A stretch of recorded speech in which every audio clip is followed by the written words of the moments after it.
was not planning on making this video. I was actually planning on making a bookshelf reorganization video, which is why my shelves are all over the place and halfway naked. Also, these are new shelves, or at least one of them is new, so this is my first time filming with them, even though they are incomplete.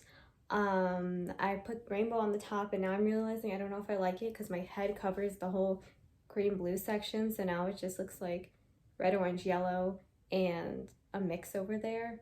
But yeah, that's not what this video is about. Just ignore the mess in the background. Thank you. Hello, my name is Elise, and as I just said, this was one, not a video I was planning on making, and two, not a video I would usually make. I like to stay on the more neutral side of booktube or just social media in general. If I have a problem with something, I will usually just talk to a couple friends about it or keep it to myself. I'm not one for, I don't know, exposing controversies and stuff. I will gladly follow along, and if I see, specifically in the book community, if someone is problematic or if there are issues, something like that, I will, you know, do what I have to not support an author if their beliefs don't align with mine or something like that. But yeah, enough of the rambling. This is going to be a very unstructured video. I am filming this in between my classes. I literally put on a shirt just for this video. And yeah, I'm probably gonna just be preaching to the choir here. I'm sure all of you will agree with me, but these are just some thoughts that have been on my mind for quite a while now. But there was a certain incident today that just made me want to have somewhere to talk about it. And what better place than talking about it to myself in front of a camera in my room in between classes. So if you didn't see on Twitter today, and today is April 13th, yeah, there was some controversy with an author, and I'm really not making this video to call out an author because that's not really my style. I did, if you saw my Twitter, tweet a tweet that kind of called out an author. That's really out of character for me.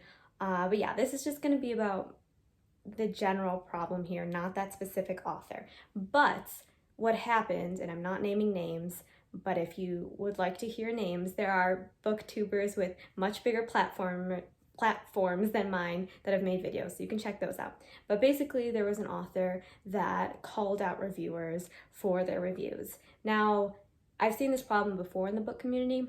This particular incident today was quite interesting because the reviews that this author was calling out were actually really positive reviews. The two reviews that were screenshotted were both reviews that said, I rated this book 4.5 stars, which is a fantastic rating. It really is. I mean, a 5-star rating, I mean, that can mean different things for different people, but it kind of implies that it's like a perfect book. And that's not the case, especially for people who read a lot of books. Not a lot of books will be 5 stars if you read a lot of books and you have a lot of things to compare books to. But yeah, that was ridiculous in itself to specifically screenshot reviews that have the people's names on the reviews and then call them names and tell them to grow up because they gave you a 4.5 rating instead of 5. And in true book community culture, people went on this author's Goodreads page, and now the rating for this book is very low. It did start, when I first saw the rating for the book, it was like 4.22 or something like that. That's a pretty high rating, and now it's like 2 point something because people got angry and flocked to this author's Goodreads profile and rated this book 1 star without reading it, just because they thought this author was very inconsiderate and rude.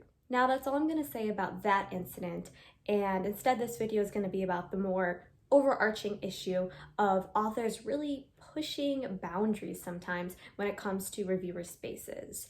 Again, this is probably going to be preaching to the choir. I'm sure a lot of you are going to agree with this, but it's been something particularly on my mind because as someone who has been on platforms like Goodreads for many years, but only kind of recently started writing reviews, this has always been a fear of mine, and I always thought it was kind of like a ridiculous fear. Like, like it wasn't very valid. I was just being anxious for no reason. But incidents like this validate that fear that review spaces aren't always safe to put your honest opinions there. So the thing I'm going to talk about is it appropriate for authors to read their reviews? Or is it appropriate for them to discuss the fact that they are reading their reviews? Because I will be honest, if I had a published book, I would probably sneak on Goodreads once in a while and read my reviews because, I don't know, I'd probably be curious.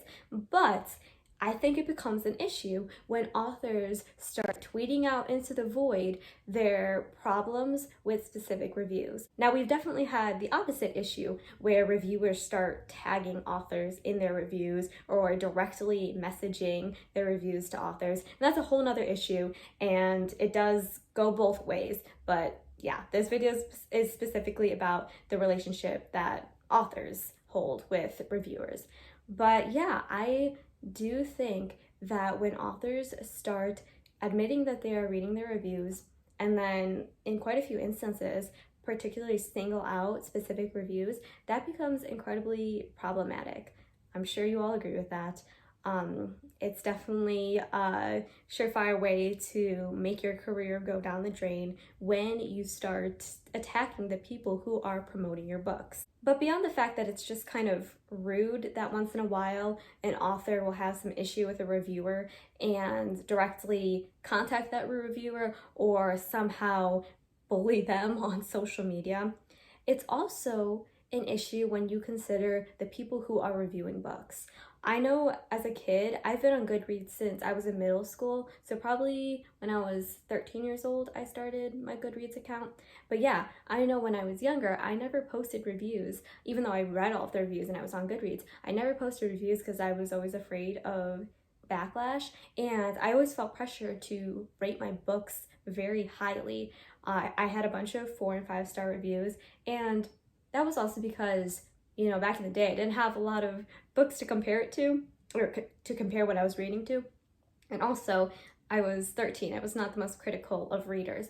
But I do distinctly remember there being times where I'd be like, this book isn't really that good.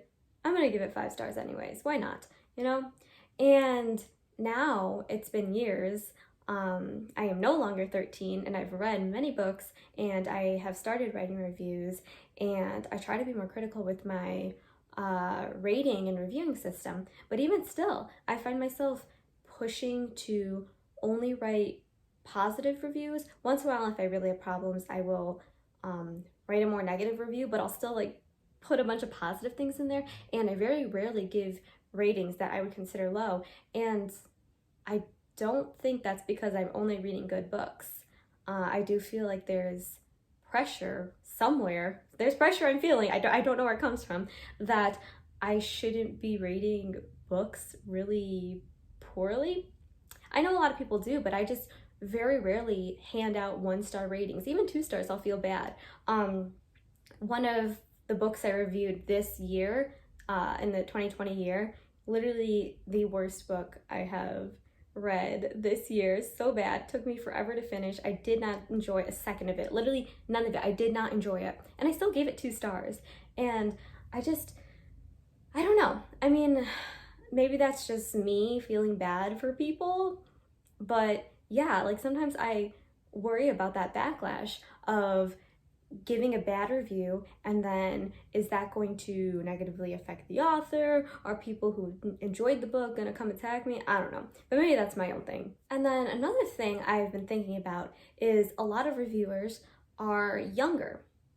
I know I started reading books when I was a teen, and a lot of people I see on book Twitter are teenagers. And I know there was an incident with a specific author at a different time where they contacted a reviewer and said like, I don't like your review, this is what's wrong with it, blah, blah, blah. Like took the personal email, I'm pretty sure if I remember correctly. They took their personal email and like directly contacted them because of this review. And I'm pretty sure this was a kid, someone who was a teenager. And that's just highly inappropriate for many different reasons. I mean, first of all, you have to be able to accept criticism. If you are putting your work out in the public for anyone to read and criticize. I mean, criticism is part of the journey of publishing a book. That's the part of any journey that becomes public. People will publicly criticize you. And while that might hurt or be a little hard to swallow once in a while, it's just part of it. You gotta accept it. But then also, I don't think in any case it's appropriate to attack reviewers, but when you start attacking children, why? Like, that's just so inappropriate. And if you have the excuse, well, I didn't know she was a kid, blah, blah, blah, a kid shouldn't even be on the internet. I mean, you don't know. If you didn't know why, I know that's not the most articulate of arguments, but it just does not sit well with me. And I just feel like the book community should not be as dramatic as it is. I mean, to anyone who doesn't read books, this just probably sounds so ridiculous that there's this much drama and controversy all surrounding reading books, And like, sometimes I just step back and have to laugh about it, because why on earth is this happening? Out of all the places in the world that a person might feel unsafe, why does Goodreads have to be one of those places? I mean, reading is a hobby for most people. I mean, once in a while you can consider it as an educational component or whatever, but usually it's a hobby for people. And to write reviews for a book, that's also a hobby. It can be time consuming, but yeah, I mean, it just is very unfortunate that something that should be fun or educational or facilitate conversations can be such a negative place. Especially on a platform like Goodreads, where the intention is for you to leave your opinions, to leave your thoughts, to honestly state what you thought. And to be attacked for that is just so unfair and defeats the purpose of having reviews in the first place. I do think that reviews can have quite the impact on a book. I know I am definitely guilty of looking at books on Goodreads before maybe I check them out from the library or something like that. I do look at reviews before I read a lot of books because, I don't want to waste my time on a book that maybe I won't enjoy. So I do understand that part of it. I do understand that side, that reviews are very important. Now, certainly attacking your reviewers isn't going to make your reviews any higher. But also, bad reviews here and there won't necessarily make or break your book unless you have something fundamentally wrong with your book. So yeah, it's very rare that you're going to have a book that is 100% perfect. No book out there has a 5-star rating if it has, enough reviews to have a representative kind of rating. I mean, if your book has 2 reviews and it's like your parents, I mean, maybe that's a solid 5-star review. But yeah, it's very rare for a book to have a perfect review. So yeah, authors, why are we focusing on reviews that we don't like when there are plenty out there that are wonderful? So yeah, I guess that's all I'm thinking right now. This video definitely is not being uploaded with the intention of making groundbreaking, profound points that will shape the book community or whatever. I know everything that I just said are very common arguments in the book community, and I'm almost just reiterating them. But yeah, I just think it's really disappointing when incidents like this happen, because it just tears away at the safety that I would prefer to feel in the book community. Because, just from a personal standpoint, this is my hobby. This is something I love to do. This is a break from my other responsibilities. This is a break in a way from like the real world and all of the issues that come with it. This is supposed to be somewhere safe, somewhere comforting, somewhere where you can meet other people and find yourself in books, relate to others, enjoy yourself, and find stories that you connect to. And yeah, it just is so sad when people break that trust there is that comes with being honest in a community. And I know, I understand it must be devastating for authors to hear people not like their work that they spent so much time developing and being vulnerable to share that with the entire world. But you know, there are a lot of books out there, and every book isn't going to be for every person. So, but yeah, thank you for watching. Let me know if you have any thoughts on this conversation. I've said this like a million times, but I'm just going to say it one more time. I know I'm not really saying anything new. Let me know if you have any new opinions on this conversation, but I just wanted to express my disappointment that things like this happen, and that book reviewers who spend so much time putting their thoughts on paper, or well, virtually on paper, getting attacked just for expressing how they felt about something when that's literally the format of the platform. But yeah, thanks again. Bye-bye. On a different note, I kind of lost motivation to finish my shelves, but now my floor just looks like this.